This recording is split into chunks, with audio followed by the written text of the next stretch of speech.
Story நேரம் தமிழ் வியூவர்ஸ்க்கு ஹாய். லவ் பியாண்ட் த கிரேவோட அடுத்த பார்ட்ல என்ன ஆக போகுது அப்படின்னு தான் இன்னைக்கு இந்த எபிசோட்ல பார்க்க போறோம்.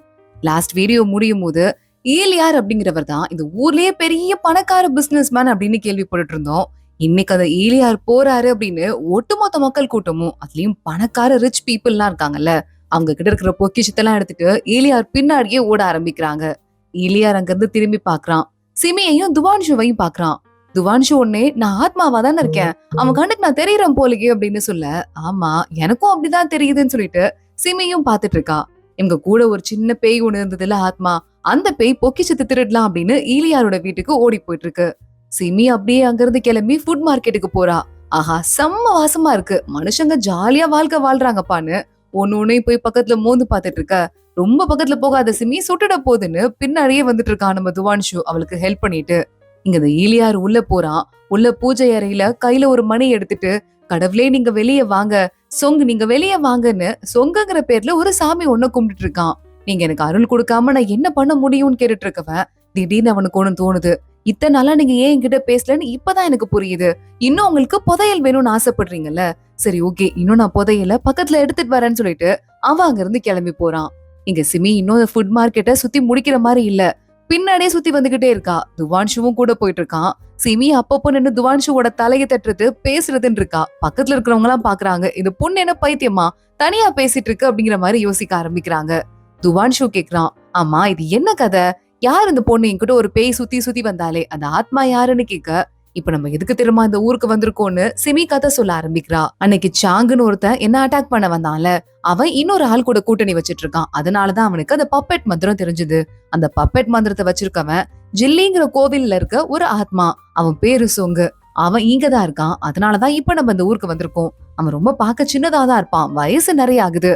ஆனா அவனெல்லாம் வந்துட்டு குழந்தைங்க ஆத்மா அப்படின்னு சொல்லுவாங்க. அப்படியே சின்ன வயசுலயே ஆத்மாவாயிட்டு அப்படியே பல வருஷமா அதே பொசிஷன்லயே வாழ்ந்துட்டு இருப்பான். அது மட்டும் இல்லாம இந்த ஜில்லின்னு இன்னைக்கு காலைல கூட ஒரு பொண்ணு ஆத்மா அவன் கூட சுத்தி சுத்தி வந்தால, அந்த மாதிரி ஆத்மாக்கள்லாம் இருக்காங்கல்ல, அவங்களுக்கு அடுத்தடுத்த விஷயத்துல ஏதாவது ஆசை வந்துட்டே இருக்கும். உன் வாழை பத்தி கூட ஆசைப்பட்டிருப்பால, அந்த மாதிரி ஆசைப்படுறவங்கள ஈஸியா மத்தவங்க எல்லாம் யூஸ் பண்ணிக்கிட்டு அவங்க ஆசையை நிறைவேற்றிக்குவாங்க. இது குடுக்குறேன் அது குடுக்குறேன்னு சொல்லிட்டு அவங்கள பிடிக்கிறதுக்கு தான் இங்க நம்ம வந்திருக்கோம் அப்படின்னு எல்லா கதையும் சிமி சொல்ல ஆரம்பிக்கிறா. மழை வர போது போல இது மாதிரி வானம் இருட்டுது. சிமிக்கு நர்வஸா இருக்கு. ஓரமா போய் உட்காரலாமா அப்படின்னு துவான்ஷு அவளை கூட்டிட்டு வந்துட்டு இருக்கான். பரவாயில்லையே, இதனால உணர முடியுது மழை வந்தா இப்படிதான் வாசம் இருக்குமா அப்படின்னு சிமி கேட்டுட்டு இருக்கா. இப்ப நம்ம வெளியே போமுல்ல, அதனால இந்த இடத்துல இருக்கிற பெஸ்ட் ஒயின் எல்லாம் எடுத்துட்டு வர சொல்லிருக்கேன். ஒயின் ஒன்னும் ஒரு வாசத்துல இருக்கும், நீ மோந்து பாருன்னு சொல்லிட்டு துவான்ஷு சொல்றான். சிமி மோந்து பாக்குறேன்னு இது பிடிச்சிருக்கு அது பிடிச்சிருக்குன்னு ஒயின் எல்லாம் ஊத்தி ஊத்தி குடிக்க ஆரம்பிக்கிறா. துவான்ஷு பாக்குறான், சிமி ரொம்ப ஓவரா போயிட்டு இருக்கு, இதுக்கு மேல குடிக்காத பிளீஸ்ன்றான். இந்த பாட்டில் மட்டும் குடிச்சுக்கிறேன், இதுக்கு மேல குடிக்க மாட்டேன்னு சொல்லிட்டு பல பாட்டில அதே மாதிரி குடிச்சிட்டு இருக்கா. ஒரு கட்டத்துல மட்டையே ஆயிடுறா. துவான்ஷு பாக்குறான், அப்பவே குடிக்காதன்னு சொன்னேன் கேக்குறாளா பாருன்னு அவளை தூக்கிட்டு போயிட்டு உள்ள பெட்ல படுக்க வைக்கிறான். அந்த இடத்தையே இருட்டாக்கிட்டு துவான்ஷு நல்லா நீ தூங்கு ரெஸ்ட் எடு அப்படின்னு நினைச்சிட்டு இருக்கான். கையில ஒரு பில்லோவை கட்டி புடிச்சு தூங்கிட்டு இருக்கா. சிமி நீ என்ன அப்பப்போ உசுப்பேத்தி விடுற மாதிரி எனக்கு தோணிட்டே இருக்கு, இந்த பில்லோவா நான் இருக்க கூடாதான்னு எனக்கு தோணுதுன்னு சொல்லிட்டு அவன் கையில இருந்து அந்த பில்லோவை அவன் எடுத்துட்ட. சிமி பாக்குறா, கட்டி புடிச்சுக்கிறதுக்கு எதுவுமே இல்லன்னு நம்ம துவான்ஷோட கையை புடிச்சு இழுத்து கட்டி புடிச்சிட்டு அப்படியே தூங்க ஆரம்பிக்கிறா. சிமி நிஜமாவே இந்த தடவை நீதான் என்ன பயங்கரமா உசுப்பேத்தி விட்டுருக்க, அப்பனா எஸ்ன்னு தானே அர்த்தம் அப்படின்னு கேட்டுட்டு துவான்ஷு முதல் முறையா சிமிக்கு கிஸ் பண்ண ஆரம்பிக்கிறான். திடீர்னு சிமி கண்ணை திறந்து பாத்துட்டா. துவான்ஷு அவளை பார்த்து சிரிக்க ஏதோ சிமி சொல்ல வரா. துவான்ஷு ஒரு நிமிஷம் அமைதியாரு அப்படின்னு சொல்லிட்டு இருக்கான். பார்த்தா யாரோ ரூம்குள்ள ரகசியமா எட்டி பாக்குறாங்க. துவான்ஷு ரெடியா இருந்துட்டு இருக்கான். உள்ள பார்த்தா ஒரு 4-5 அடியாளுங்க வராங்க துவான்ஷுவையும் சிமியையும் கொல்றதுக்காக. அங்க நம்ம துவான்ஷு சிமிய ஒளிய வச்சுட்டு அவன் இப்ப ஆத்மாவா தானே இருக்கான். அந்த 4 பேத்து கூடயும் மின்னல் வேகத்துல சண்டை போட ஆரம்பிக்கிறான். நம்ம சிமி உள்ள ஒரு ஸ்கிரீனுக்கு பின்னாடி உட்காந்துட்டு நடக்கிறதெல்லாம் பாத்துட்டு இருக்கா. ஜஸ்ட் யாரோ துவான்ஷுவை பின்னால இருந்து அட்டாக் பண்ண வரும்போது அவங்க கிட்ட இருந்து துவான்ஷுவை காப்பாத்தவும் ஹெல்ப் பண்றா. அங்க இருக்கிற அத்தனை பேரையும் அடிச்சு போட்டுறான் நம்ம துவான்ஷு. என்னை காப்பாத்துனதுக்கு ரொம்ப ரொம்ப நன்றி மேடம்னு சிமிய பார்த்து சொல்லிட்டு இருக்கான். இங்க என்ன நடக்குது, வேற ஒரு ரூம்க்கு போலாமா, இந்த ரூம் இப்படி ஆயிடுச்சு அப்படின்னு துவான்ஷு சொல்றான். அப்ப எங்க பாஸ் உங்களை கூப்பிடுறாருன்னு தகவல் வருது. வேலை வந்துருச்சு கிளம்பலாம் அப்படின்னு சிமி துவான்ஷுவை கூப்பிடுறா. இந்த ஈலியா இருக்கான்ல அவன் தான் கூப்பிட்டுருக்கான். எங்க இடத்துக்கு வந்த நேரமா பார்த்து உங்க மேல அட்டாக் நடந்துருச்சு, அதனாலதான் நான் உங்களை கூப்பிட்டிருக்கேன் அப்படின்னு சொல்லிட்டே இருக்க. சிமி உட்காந்து சாப்பிட்டு இருக்கா. துவான்ஷு பார்த்து சாப்பாடெல்லாம் எடுத்து வச்சிட்டு இருக்கான். அம்மா எதுக்காக என்ன இங்க கூப்பிட்டிருக்கீங்க அப்படின்னு சிமி கேக்குறா. இல்லங்க உங்க கூட ஒரு ஆத்மா இருக்கு, ஆத்மா எப்படி நீங்க சொல்ற பேச்செல்லாம் கேக்குது, எப்படி நீங்க அதை கண்ட்ரோல்ல வச்சிட்டு இருக்கீங்க அப்படின்னு சொல்ல, எதனால நீங்க அதெல்லாம் கேட்டுட்டு இருக்கீங்க? அந்த உண்மையெல்லாம் உங்ககிட்ட எப்படி சொல்ல முடியும்? ஒருவேளை நீங்க என்னையோ இல்ல என் ஆத்மாவையோ ஹர்ட் பண்ணீங்கன்னா நான் என்ன பண்றதுன்னு சிமி கேட்டுட்டு இருக்கா. சிமிக்கு நல்லாவே தெரியுது இவன் கூட இருக்கிற ஒரு ஆத்மாவை கண்ட்ரோல் பண்றதுக்கு தான் டிப்ஸ் தேடி வந்திருக்கான் அப்படின்னு. நீங்க வேணா என் வீட்டுக்கு வரீங்களா, உங்களுக்கு நான் விருந்து வைக்கிறேன் அப்படின்னு அந்த ஆள் கூப்பிட்டு பாக்குறான். அது மட்டும் இல்லாம என்கிட்ட ஒரு ஆத்மா இருக்கு, அது என்ன காப்பாத்தாம போயிடுச்சுன்னா என்ன பண்றதுன்னு ஒரு பயம் இருக்கு. உங்க கூட இருக்கிற இந்த ஆத்மாவை எனக்கு கொடுப்பீங்களா, நான் வாங்கிக்கிறேன் நிறைய காசு கொடுத்துன்னு துவான்ஷுவ வேலை பேசிட்டு இருக்கான். இல்லங்க, அப்படிலாம் நான் விக்கிறதா இல்ல, வேணா நான் உங்களுக்கு சில டிப்ஸ் எல்லாம் சொல்லித்தரேன், அதை ஃப்ரெண்ட்லியாலாம் சொல்லி தர முடியாது, அதுக்குன்னு காசு இருக்குல்ல, அந்த காசை நீங்க என்கிட்ட கொடுத்துருங்கன்னு சொல்லிட்டு சிமி அவன் கிட்ட டீல் பேசுறதுக்கு ஆரம்பிக்கிறா. அவனும் ஓகேன்னு சொல்லிட்டு இருக்கான். அடுத்த நாள் ஆகுது. அவனோட வீட்டுக்கு, ஈலியாரோட வீட்டுக்கு தான் சிமியும் துவான்ஷுவும் போயிட்டு இருக்காங்க. இந்த வீட்ல அப்பப்போ ஒரு நாள் பயங்கரமா பொக்கிஷத்தெல்லாம் கலெக்ட் பண்ற ஒரு ஃபங்க்ஷன் நடக்கும் போல. அதுக்குதான் இப்ப 2 பேரும் வந்திருக்காங்க. அங்க பார்த்தா அந்த ஈலியார் கிட்ட நிறைய பேர் ஏன் பொக்கிஷத்தை பாருங்க ஒரிஜினல் ஒரிஜினல்னு கத்திட்டு இருக்காங்க. கரெக்டா ஈலியார் வரான். இங்க பாருங்க, இப்ப காட்டுனதுலயே காலையில இருந்து இது மட்டும் தான் ஒரிஜினல்னு ஒரு பொருள் எடுத்துக்கிறான். அதுக்கு நான் 50,000 தங்க கட்டி கொடுக்குறேன் அப்படின்னு ஒரு பெட்டி நிறைய தங்க கட்டியும் எடுக்கிறான். ஆனா மத்த எல்லா ஃபேக் ப்ராடக்ட்டையும் இப்பவே அழிக்கணும் அப்படின்னு சொல்லிட்டு இடிக்கிற மாதிரி ஒரு மிஷின் ஒண்ணு வச்சிருக்காங்க. அந்த மிஷின்குள்ள வச்சு ஒரு பெரிய அமுக்க அந்த மிஷின்குள்ளேயே இந்த பொருள் இடிஞ்சிருது. யாரெல்லாம் ஃபேக் கொண்டு வந்தாங்களோ அத்தனை பொருளும் உடைஞ்சிருமா. திருப்பி அவங்களுக்கு காசும் கிடைக்காது, அந்த பொருளும் கிடைக்காது. அப்போ ஒரு ஆளு இந்த ஜேடு ஃபிளவர் வேஸ் இத பாருங்க அப்படின்னு கொடுக்குறான். சிமிய பாத்துட்டு நம்ம துவான்ஷு இது ஒரிஜினலா ஃபேக்கான்னு எப்படி கண்டுபிடிக்கிறதுன்னு கேட்க, நீ பாத்துட்டே இரு, ஆத்மாக்களால அதை பார்க்க முடியும், ஆத்மாக்களால காத்த பார்க்க முடியும், காத்தெல்லாம் அந்த பொருளை பார்த்து வேகமா போச்சுன்னா அது உண்மையான ப்ராடக்ட்னு அர்த்தம்னு சொல்ல, அது பொருளுக்குள்ள காத்து போகுதுன்னு சொல்லிட்டு துவான்ஷு கண்டுபிடிக்கிறான். இந்த விஷயம் இவனுக்கும் தெரியும் போல இந்த இலியா இருக்கு, இது ஃபேக் அப்படின்னு சொல்லிட்டு துவான்ஷுவை பார்த்து கொஞ்சம் திருன்னு முழிச்சிட்டு ஃபேக் ப்ராடக்டா கொண்டு வர, இதை அடிச்சு உடைங்க அப்படின்னு சொல்லிட்டு அதையும் இந்த மிஷின்ல வைக்கிறதுக்கு கொடுத்து விடுறான்.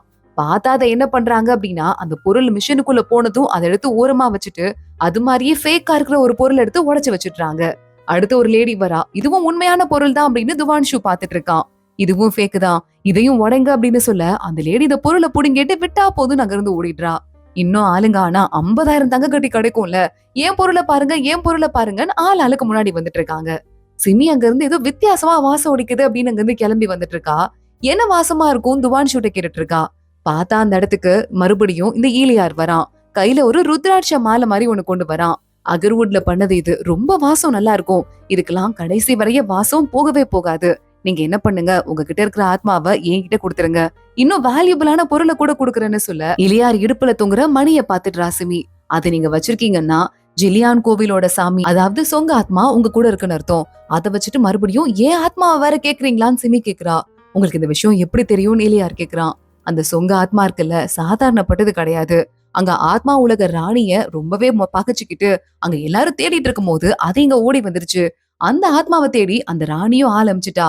அந்த ஆத்மாவால ரொம்ப நாள் தாக்கு பிடிக்க முடியாது, அந்த ஆத்மாக்கு ஏதாவது ஆயிடுச்சுன்னா உங்க கதியும் அவ்வளவுதான், அதோ கதி அப்படின்னு சொல்லிட்டு இருக்கா. அப்போ நான் என்ன பண்ணணும் அப்படின்னு சொல்லிட்டு வேகமா இவனும் சின்சியரா கேட்க ஆரம்பிக்கிறான். சிமி மேல பாக்குறா. ஒரு கோபுரம் மாதிரி உனக்கிட்ட தானே போய் சாமி கும்பிட்டான் இந்த இலியார், அது மேல இருந்து எட்டி பாக்குது. சிமி அதை பாத்துட்டு பாக்காத மாதிரி வந்துடுறா. இதே நேரம் ஜில்லின்னு சொல்லிட்டு ஒரு பொண்ணு இருந்தால, அதான் ஆத்மா ஒருத்தி, பாலுக்கு கூட ஆசைப்பட்டுட்டு இருந்தாலே, அவ நேரம் அந்த பொக்கிஷம் இருக்கிற இடத்துக்கு போயிட்டு கண்டதையும் திருட ஆரம்பிக்கிறா. அங்கிருந்து கோபுரத்தை பாத்துடுறா. எடுக்கலான்னு போறா, தூக்கி அடிச்சிருது.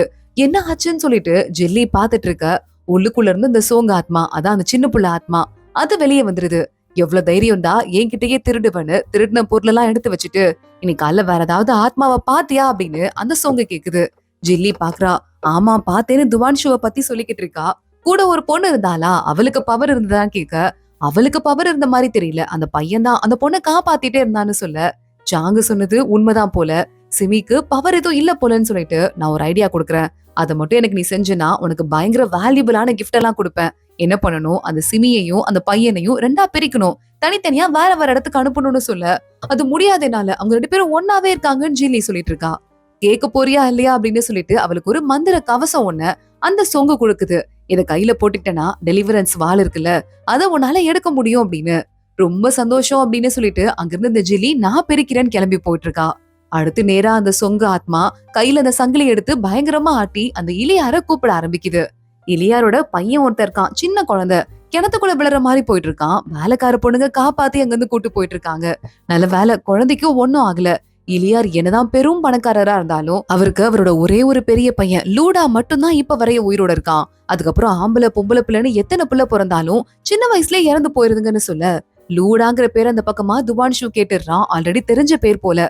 அதனாலதான் லூடாவ அதுக்கப்புறமா நம்ம ஊருக்கே வரவிட மாட்டேங்கிறாரு மாஸ்டர் அப்படின்னு அந்த வேலைக்கார பொண்ணுங்க பேசிட்டு இருக்க சிமிய தேடி மறுபடியும் துவான்ஷு வந்துடுறான். லூடாங்கிற பேர் தான் இங்க இருக்கிற இலியா இருக்கான்ல அவனோட பையன் பேரான். நானும் அவனும் படிக்கும் போது சின்ன வயசுல ஒன்னாதான் இருந்தோம். லூடா இருக்கான்ல இப்ப அங்க அரண்மனையில இருக்கிற சாமியாரோட துணை சாமியாரா ஃபேவரட் ஸ்டூடெண்டா கூட சேர்ந்து படிச்சிட்டு இருக்கான். 10 வயசுல இங்கிருந்து போனவன் திரும்பி வரவே இல்ல. அவனை எல்லாருமே அப்பவே ரொம்ப மெஜஸ்டிக்கான ஆளு, எப்படி இருக்கான் பாரு அப்படின்னு தான் பேசிட்டே இருப்பாங்க. இதுல இருந்து உனக்கு ஏதாவது விஷயம் கிடைச்சிருக்கா அப்படின்னு சொல்லிட்டு துவான்ஷு கேட்க ஆரம்பிக்கிறான். சிமி சொல்றா, அதனாலதான் அரண்மனையில இருந்து இவ்வளவு விலை மதிக்க முடியாத பொருள் எல்லாம் இந்த இலியாருக்கு கிடைக்குது போல. அதுக்கு மேல அதிர்ஷ்டத்துக்கும் மேல அதிர்ஷ்டம் அடிக்குது. இங்க ஒரு பெரிய மலையை பிடிச்சான். அந்த மலையில தங்க சுரங்கம் இருந்தது. அதை வச்சு இலியார் சம்பாதிக்கிறான். இது பெரிய விஷயம் இருக்கு போல, பாத்துக்கலாம் அப்படின்னு சிமி நல்ல இன்ஃபர்மேஷன் தானு சொல்லிட்டு இருக்கா. இங்க நம்ம சிமியோட உலகம், அதாவது ஆத்மா உலகத்தை காட்டுறாங்க, யானை காட்டுறாங்க. சிமிக்கு அடுத்த பதவியில இருக்கான்ல அந்த இடத்துக்கு ஒரு பொண்ணு வரா. இந்த பொண்ணு பேரு ஜிஜி. சிமிக்கு அடுத்த பதவியில 2 பேர் இருக்காங்க. ஒன்னு யான், இந்த ஜிஜி அடுத்து. இந்த ஜிஜி இருக்கால, யான் எப்படி எல்லா பொறுப்பையும் சிமி இல்லாதப்ப பாத்துக்கிறானோ, இந்த ஜிஜி ஒட்டு மொத்தமா இந்த இடத்தோட பினான்ஸுக்கே கையில வச்சிட்டு இருக்கா. என்னப்பா யான், எப்ப பாரு இங்கே உட்கார்ந்துட்டு இருக்க, அடுத்து சிமிக்கு என்ன கிஃப்ட் கொடுக்கறதுன்னு யோசிச்சுட்டு இருக்க. ஆனா அந்த பொண்ணு மனுஷ உலகத்துல யாரையோ புடிச்சிட்டா போல, உன்னை திரும்பியே பார்க்க மாட்டா போலன்னு சொல்ல யானுக்கு இதை கேட்கவே கோவம் வந்துட்டு இருக்கு. இங்க பாரு, நான் ஒண்ணு சொல்லவா, நான் எவ்வளவு நாளா ஃபண்ட ரிலீஸ் பண்ணு, நிறைய வேலை இருக்குன்னு சொல்றேன், ரிலீஸே பண்ண மாட்டேங்கிறியேன்னு கேட்க ஜிஜி அங்க இருந்து வேலை இருக்குன்னு கிளம்பி ஓடி போயிடுறா. யான் பாக்குறான், 3 அசிஸ்டன்ட் கூப்பிடுறான். நீங்க எல்லாம் போயிட்டு ஏதாவது சிமிக்கு உதவி வேணும்னா என்கிட்ட வந்து உடனே சொல்லணும்னு சொல்றான். அந்த 3 பேரும் கிளம்பி போறாங்க. சிமியும் துவான்ஷுவும் நல்ல விதவிதமா சாப்பாட பார்த்து அவ என்னென்ன வாசனைன்னு கண்டுபிடிச்சிட்டு இருக்கா. அந்த நேரம் பார்த்து மறுபடியும் இலியார் வந்துடுறான். இலியார் முன்னாடி துவான்ஷு கொஞ்சம் மந்திர வேலையெல்லாம் பார்த்து சாப்பாடெல்லாம் எடுத்து கொண்டு வந்து சிமிக்கு கொடுக்க, என்கிட்ட ஒரே ஒரு ஹெல்ப் தாங்க கேட்க வேண்டியிருக்கு, நான் உங்ககிட்ட கேட்டுறேன்ட்டு அவன் சிமி கிட்ட சொல்ல ஆரம்பிக்கிறான். உங்க ஆத்மாவை கொஞ்சம் எனக்கு ஹெல்ப் பண்றீங்களா? என் பையன் லூடா ஊர்ல இருந்து வந்துட்டு இருக்கானா, அவனுக்கு இங்க ஆபத்து அதிகம் இருக்கு. ஆத்மாவை அமுச்சு விட்டு அவனை அங்கேயே தடுத்து நிறுத்த சொன்னீங்கன்னா ரொம்ப நல்லா இருக்கும்னு சொல்ல, நீ போயிட்டு வா அவருக்கு ஹெல்ப் பண்ணுன்னு சிமி சொல்றா. ஆனா உங்களுக்கு ஏதாவது ஆபத்து அப்படின்னு அவன் ஆரம்பிக்க, என்னை பத்தி கவலைப்படாத, நீ போன் சிமி துவான்ஷுவை அமுச்சு வச்சிடுறா. என்னையே பிளான் பண்ணி பிடிக்கிறதுக்கு வெயிட் பண்ணிருக்கீங்களா? சரிடா சொங்கு, நீ என்னதான் பிளான் வச்சிருக்க நானும் பாத்துட்டேன்னு சிமி வெயிட் பண்ணிருக்கா. இங்க நம்ம துவான்ஷு கிளம்பி போயிட்டு இருக்கான். அவனை பிடிக்கிறதுக்காக வலை ஒண்ண விரிச்சு வச்சுட்டு இந்த ஜில்லி இருக்கால கயிறுல எப்படா துவான்ஷு காலை வைப்பான்னு வெயிட் பண்ணிருக்கா. இத பாத்துட்டு அவனுக்கு சிரிப்பு தான் வருது. அந்த கயிறை புடிச்சு இழுத்து ஜில்லிய இந்த பக்கம் தள்ளி விட்டுறான். கையில இந்த மந்திர கவசம் இருக்குன்னு அந்த ஆசையை வச்சுட்டு டெலிவரன்ஸ் வாழ இவ கையில எடுத்துடுறா. இப்ப என்ன பண்ணுவேன்னு துவான்ஷு பாத்துட்டே இருக்கும் போது அந்த வாள் அந்த கவசத்தையும் தாண்டி அவ கையை எரிக்க ஆரம்பிக்குது. விட்டா போதுன்னு அதை விட்டுட்டு அங்க இருந்து ஓடி போயிட்டு இருக்கா. இங்க நமக்கு லூடாவை காட்டுறாங்க. லூடாவோட உடம்புக்குள்ள சின்னதா ஏதோ நெருப்பு மாறி போயிடுது. என்ன ஆச்சுன்னு தெரியல. ஆனா அதுக்கப்புறமா துவான்ஷு வரான். துவான்ஷுவை பார்த்து லூடா, ஏய் நீ துவான்ஷு தானேன்னு கேட்க, என்ன மாதிரி ஆளுங்களெல்லாம் கூட நீ ஞாபகம் வச்சிருக்கியா அப்படின்னு அவன் சொல்லிட்டு இருக்கான். நானும் ஞாபகம் வச்சிருக்கேன். என்ன இங்க வந்திருக்க, எதுக்காக இங்க வந்திருக்கன்னு லூடா கேட்க, உன்னை காப்பாத்த சொல்லி உங்க அப்பா தான் என்ன இங்க அனுப்புனாரு, ஆனா அது சும்மா ஃபேக்கு. என் ஃப்ரெண்ட் அங்க ஒரு பொண்ணு இருக்கா, அவளையும் என்னையும் தனித்தனியா பிரிச்சு கொள்றதுக்காக இன்னைக்கு அனுப்பியிருக்காருன்னு சொல்ல, என்ன இப்படி பண்ணிட்டு இருக்க, அந்த பொண்ணுக்கு ஏதாவது ஆயிட போகுது, வா கிளம்பலான்னு லூடா கிளம்புறான். நான் பொய் சொல்லியிருந்தா உனக்கு ஏதாவது ஆபத்து வந்திருக்கும்ல அப்படின்னு துவான்ஷு கேட்க, உன் கண்ணை பார்த்தா அதுல பொய்யே தெரியல, வா போலாம் அப்படின்னு லூடா அங்க இருந்து கூட்டு வரான். இங்க சிமி படுத்துட்டு இருக்கா. என்ன ஆபத்து வரப்போகுது நானும் பாக்குறேன்னு பார்த்தா கண்ணை திறந்து பார்த்தா அவங்க அம்மாவோட சவப்பெட்டியில படுத்துட்டு இருக்கா. அவங்க அப்பாவோட சாம்பல் ஒரு பாக்ஸ்ல இருக்கும் போல, அதுவும் அவன் கை பக்கத்துல இருக்கு. அம்மா அப்பா உங்க பக்கத்துலயே நான் வந்துட்டேன் பாத்தீங்களா அப்படின்னு சிமி சொல்றா. என்னை விட்டு ஏன் போனீங்க அப்படின்னு கேட்டுட்டு இருக்கா. பார்த்தா அவங்க அம்மா அப்பாவும் முன்னாடி வந்து நிக்கிறாங்க. அவங்க அம்மா சொல்லிட்டு இருக்காங்க, நான் சாதாரண மனுஷி தானம்மா, என்னால ரொம்ப நாளைக்கு வாழ முடியாதுன்னு சொல்றாங்க. அவங்க அப்பா பார்த்துட்டு, உன் அம்மா இல்லாத உலகத்துல என்னாலையும் வாழ முடியாது, அதான் நானும் கிளம்புறேன் அப்படின்னு சொல்றாரு. என்னை விட்டு போகாதீங்கன்னு சொல்ல, சரி ஈஸியான வழி ஒண்ணு இருக்கு, நீயும் எங்க கூட வந்துரு, உயிரோட இருக்கிற வரைதான் கஷ்டம், இறந்து போயிட்டா எந்த கஷ்டமும் இல்லைன்னு சொல்ல சிமி பாக்குறா. என் அம்மா அப்பாவும் நான் கடைசி வரையே நல்லா வாழணும்னு மட்டும் தான் ஆசைப்பட்டாங்க, எனக்கு கொல்லணும்னு நினைச்சதே கிடையாது, நீங்க 2 பேரும் என் அம்மா அப்பாவே கிடையாதுன்னு சொல்லிட்டு பக்கத்துல நம்ம துவான்ஷுவோட அந்த பவுச் அவ உடம்புல மாட்டிருக்கா. அதுல இருந்து வாசம் வந்து நம்ம சிமிய எழுப்ப ஆரம்பிக்குது. நீங்க ஃபேக்குன்னு சொல்லிட்டு சிமி கண்ணை திறந்து பாக்குறா. ஏமாத்துறதுக்கு இப்படி ஒரு கனவு உலகத்தை ஏற்பாடு பண்ணி கனவுலயே கொல்ல பாக்குறியா, சொங்க நீ பெரிய ஆளா இருப்ப போலன்னு சொல்லிட்டு அங்க இருந்து கிளம்பி வெளியே போறா. வெளியே போயிட்டு இருக்கவள இலியார் பாக்குறான். என்னையா என்ன பண்ணி வச்சிட்டு இருக்க அப்படின்னு சிமி கேட்டுட்டு இருக்க, அங்க ஒரு வளைய மாதிரி வந்து சிமிய சுத்தி வளைச்சுக்குது. அப்படியே கட்டி போட்டுருது. சொங்கு எவ்வளவு நாள் தான் ஒளிஞ்சிருப்ப, வெளியே வான்னு சிமி கூப்பிடுறா. சொங்கு வெளியே வந்துட்டு, பாத்தல்ல உன் ஜெயிடு டோக்கன் இருக்கு, அதை என்கிட்ட கொடுத்துரு, போனா போதுன்னு உன்னை எனக்கு சின்ன தண்டனையா கொடுக்க வைக்கிறேன்னு சொல்ல, சிமி உடனே ஜெயிடு டோக்கன் என்கிட்ட இல்ல, அது ஒரு வேளை நான் செத்தா கூட உனக்கு கிடைக்காது அப்படின்னு சொல்லிக்கிட்டு இருக்கா. கிடைக்காதா? நான் மட்டும் இப்போ உன்னை அடைச்சு வச்சுட்டு நான் இந்த இடத்துக்கே தலைவன் ஆயிட்டேன்னா, ஆத்மா உலகத்தோட தலைவன் ஆயிட்டேன்னா யார் என்ன கேட்க முடியும்னு சொல்ல சிமி கேக்குறா. நான் உன்ட்ட ஒரே ஒரு கேள்வி கேக்குறேன். நீ எதனால ஆத்மா உலகத்துக்கு தலைவன் ஆகணும்னு சொல்லிட்டுனா ஜெயிலு டோக்கனை உனக்கு கொடுக்குறேன்னு சொல்ல, அப்போ என்னால எல்லாத்தையுமே அடைய முடியும், என் இஷ்டப்படி இருப்பேன் அப்படின்னு சொங்கு சொல்லிக்கிட்டு இருக்கான். அப்படிலாம் முடியாது. அதுவும் இல்லாம ஆத்மாவாயிட்டா அடைஞ்சு என்ன பண்ண போற? எதையும் யூஸ் பண்ண முடியாது. உன் ஆன்சர் எனக்கு பிடிக்கல, நான் கொடுக்க மாட்டேன்னு சொல்ல உடனே இந்த சொங்கு சிமியா அடிக்கிறதுக்கு வந்துட்டு இருக்கான். ஆனா கரெக்டா அந்த நேரத்துல துவான்ஷு வந்துட்டான், தடுத்து நிறுத்திடுறான். சீக்கிரமா வந்துட்டேன்னு சிமி கேக்குறா. இல்லையே, கரெக்டான டைம்க்கு வந்திருக்கேன்னு துவான்ஷு சொல்றான். லூடா உள்ள வரான். அப்பா என்னப்பா பண்ணிட்டு இருக்கீங்க? என்ன நடக்குதுப்பா இங்கன்னு சொல்ல சிமி பாக்குறா. உங்க அப்பா பாவத்துக்கு மேல பாவம் பண்ணி பிளாக் மேஜிக் எல்லாம் பண்ணி ஆத்மா கூட தொடர்பு வச்சுட்டு அதுல வர பாவத்தாலதான் உனக்கு பிறந்த அத்தனை தம்பி தங்கச்சியும் அடுத்தடுத்து இறந்து போயிட்டாங்கன்னு சொல்ல, நிஜமாவாப்பா அப்படின்னு அவன் கேட்டுட்டு இருக்கான். உடனே இந்த சொங்கு பாக்குறான். இப்படியே போனா பிரச்சனை ஆயிடும்னு கையில இருக்கிற சங்கிலி ஆட்ட அதுல இருந்து வர சத்தம் எல்லாரையும் டார்ச்சர் பண்ணுது. இலியார்ல இருந்து லூடால இருந்து ஏன் துவான்ஷு வரைய. துவான்ஷு ஆனா சுதாரிச்சுக்கிறான். கையில இருக்கிற வெப்பன் எடுத்துட்டு போயிட்டு எப்படியாவது சொங்க அட்டாக் பண்ணுன்னு சொல்லிட்டு ட்ரை பண்ணிட்டு இருக்கான். ஆனா அந்த சொங்க அங்க இருந்து பறந்து மேல ஒரு பாதுகாப்பு கவசம் மாதிரி இருக்கு, அதை உடைச்சிட்டு அங்க இருந்து வெளியே ஓடி போயிடுறான். உடனே இந்த இலியார் பார்த்துட்டு, போச்சு, பல வருஷமா சேர்த்து வச்ச என் பொக்கிஷம் எல்லாமே போக போகுதுன்னு பொக்கிஷம் ரூம்க்கு நேரடியா போயிட்டு இருக்கான். சிம்மி கிட்ட துவான்ஷு போயிட்டு அந்த சொங்கு தப்பிச்சு போயிட்டான்னு சொல்ல, பரவாயில்ல அடுத்த தடவை கண்டிப்பா மாட்டுவான்னு சொல்லிட்டு மேல பாத்துட்டு இருக்கா. ஒட்டு மொத்தமா மேல போட்டிருந்த பாதுகாப்பு கவசம் உடைய ஆரம்பிக்குது. இன்னைக்கு நான் சொன்ன எல்லா வேலையும் நீ கரெக்டா பண்ணிட்ட, உனக்கு பாராட்டுன்னு சிம்மி சொல்லிட்டு, உன்ட்ட என்ன வாசம் அடிக்குது, நல்லா இருக்கே அப்படின்னு கேட்டுட்டு உன் மேல ஒரு பவுச் இருந்தது இல்ல, அந்த பவுச் தான் எனக்கு கனவுல இருந்து கூட எழுப்புச்சு, தேங்க்ஸ்ன்னு சொல்லிட்டு சிமி அங்க இருந்து கிளம்ப பாக்குறா. துவான்ஷு அவளை கட்டி பிடிச்சுக்கிறான்.